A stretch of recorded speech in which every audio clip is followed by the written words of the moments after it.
11-8 on the year coming to today. Right now, we're in the middle of the game right now. The Mets are getting killed out in St. Louis after surprisingly winning a Jason Vargas start last night. But, they're down 9-0 right now. Who knows what that's going to turn out. It's going to be a Would have loss. expected the Vargas start That's to be 9-0. Exactly. But actually, surprisingly, Vargas turned in 4 innings of 1-run ball. And, I guess... Whole 4 innings. Yeah. Couldn't even get a win. Yeah. Well, 75 pitches, too. So I guess they were just trying to get his pitch count back up because if you remember his start before that, he only lasted a third of an inning. It's a third more than Matt's last outing. Yeah, well, that's true, too. Matt's, actually, now that you mentioned that, actually, I want to go off on a quick little side note right there. Steven Matz, did you know that there's only been 5 times in Major League history that a player, or a pitcher, has allowed 8 runs to start a game and not recorded an out? And 3 of those starters, Steven Matz is a second-round draft pick, but the other 2 of those guys are former Met first-round draft picks. One... Isringhausen? Nope, but you're close. Paul Wilson, the other one. Paul Wilson did it twice. Generation K. Yeah, and he's the only one, Paul Wilson's the only player who's ever done it twice. He also did it with the Reds twice. He never did it as a Met, so I guess you can take that in solace. But in 19... Because he was always hurt. Well, that's true, too. And until he got dealt for Jason Tyner. But, so then... He was good when he came up. Tyner, yeah. He got a 2000 NL Championship ring. And, but also the other Met first-round pick who did it was another 1990s wonder first-round pick. And you think what's his name? He lost 21 games. Well, he lost 19 at the Padres one year. No, I'm thinking, what was his name? The black guy lost like 20 straight games with the Mets. No. You're thinking of Anthony Young, yes, who lost 27 straight in like 93 to 94. But the answer was Bobby J. Jones. Bobby J. Jones. In 97 gave up...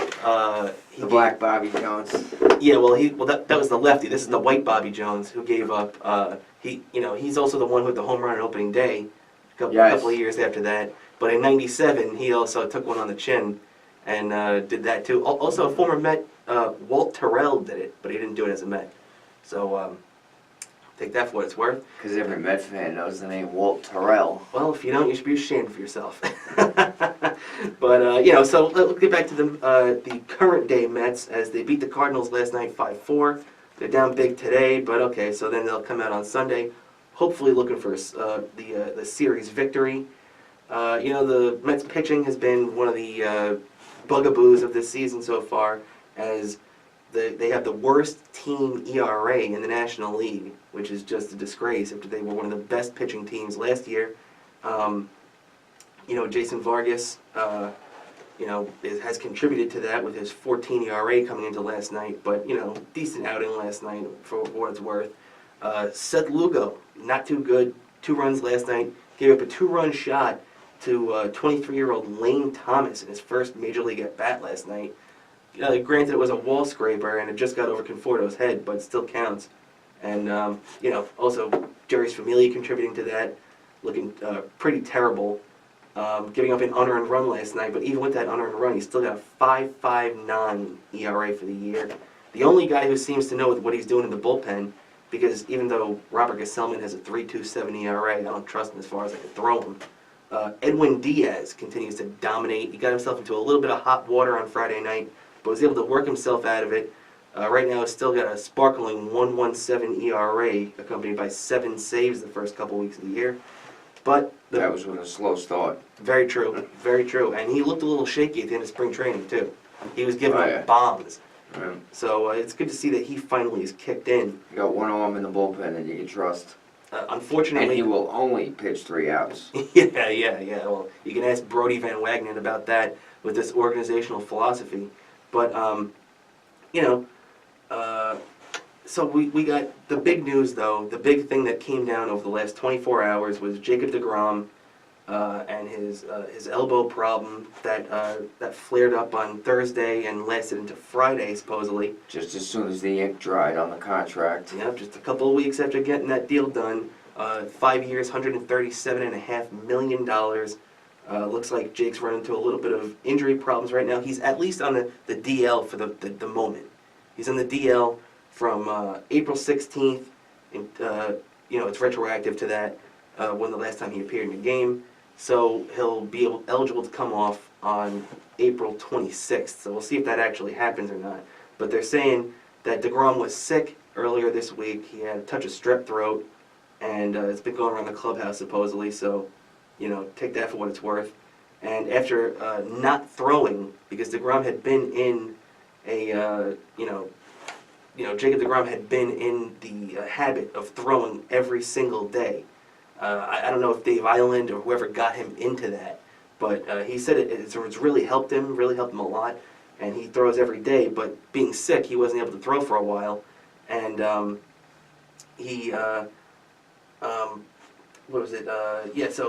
being sick, he wasn't able to throw, and on Thursday, when he did have his first throwing session in a few days, that's when the elbow started acting up, or as Mickey Callaway would say over and over again, his elbow was barking.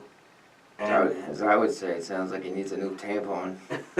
well, that's the thing with old pitchers today. You just can't paint with a broad brush. You paying a guy $137 million. You kind of have to baby him. If you don't, you're doing yourself, your team, and your fan base a disservice. The Mets must have recouped more insurance money than any other team in baseball.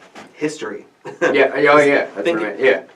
Think about All time. David Wright over the last couple of years, Johan Santana at the end of his career. When deGrom's contract is up, Bonilla will still be getting paid. Oh yeah, let's see, 5 years from now would be 2024. Bonilla's still getting paid until 2030. So, that's pretty much all you need to know. And for a guy that was playing cards with Ricky. Yeah, well, and do you know the reason why the Mets ended up having to do that deal with him is to make room in the budget, which, $8 million or whatever it ended up being, for Mike Hampton when they made that trade. So. At the time, good trade. Yeah. Hampton wanted to go to a better school district. Yeah, up in Colorado, so. He was a big part of that team making the World Series. No doubt about it. He was the NLCS MVP, 2-0. Yeah. Without him, they don't get that. Yeah, I think in that series he threw 15 innings and allowed 1 run. So, that ended a complete game to end it all. So, I'll never forget that last out, him pumping the fist in the air and Piazza picking him up. So that was, so I guess it was worth it if you like that. That Subway series, as painful as it is to remember, it was pretty great that they were able to do that. The journey getting there. Exactly. And, the Benny home run to end the series in the first Flying round. line. Yeah, so it was a really, really fun ride there. But, back to deGrom, Mets fans, including myself, really feared the worst. How could you not when you hear that?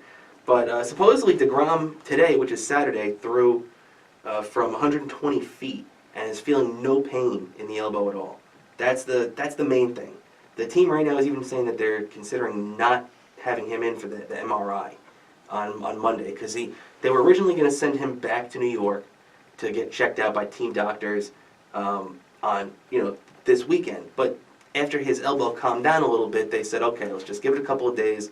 We're going to scratch him for this weekend, put him on the IL, and get just if the situation worsens at all, then we'll still give him the MRI on Monday. Looks like they're leaning towards not doing that right now. But either way, deGrom is on the IL, and he won't be coming off until the series against Milwaukee at home, which is probably a good thing. Let him get his arm straight. Let him figure it out. I don't need to see a guy in April blowing his arm out right after signing this. So give him 10 days off. Everybody does forget too that incredible season that deGrom had last year.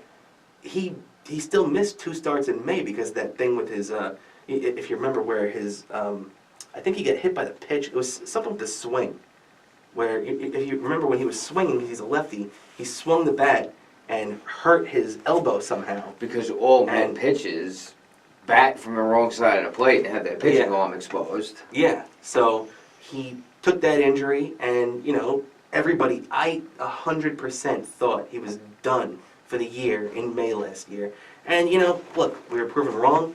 So let's just hope that that's the case this year, because I don't want to see Chris Flexen or any of these other guys, Corey Oswald. I'm sure enough that's 2 innings. Yeah, exactly. Today. So, you knew the game was over very quickly from that. I'm cautiously optimistic right now. How you feeling about that?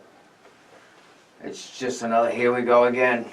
Another big contract signed, another injury with no definitive answers. Yeah, that's true. But, the one thing I will say is you can take in consideration that, what's it called? Jacob deGrom was supposed to be making $17 million this year. And, he's eventually going to be making 27, and 30 down the line. But this year, because of the way they restructured the deal, he's only making $7 million. So even if he does miss the rest of this year, and say he comes back some point, early next year, he's it's not like it's going to be killing you, salary-wise, at least. That's just my way of looking, taking a negative and trying to make it into somewhat of a positive. But take that for what it's worth. I think there's a lot of good things going on there right now. I feel better if they at least just came out and say he's got a back problem. He's not used to sitting on that fat wallet. That's true too. Threw his back out from sitting on it. Like that fat George Costanza wallet. But so that's what we got going on with the Mets right now. Hopefully they take the series tomorrow. Let's just. Why can't this team win at home? Well, this is not just this year either. That's the history of Citi Field. So, there's nothing you can do. That's what happens when you build a stadium that is a tribute to the Brooklyn Dodgers, and it's got for Jose Reyes to hit triples. Yeah, and to kill your best player, David Wright, too. Destroyed him. Destroyed his career. So.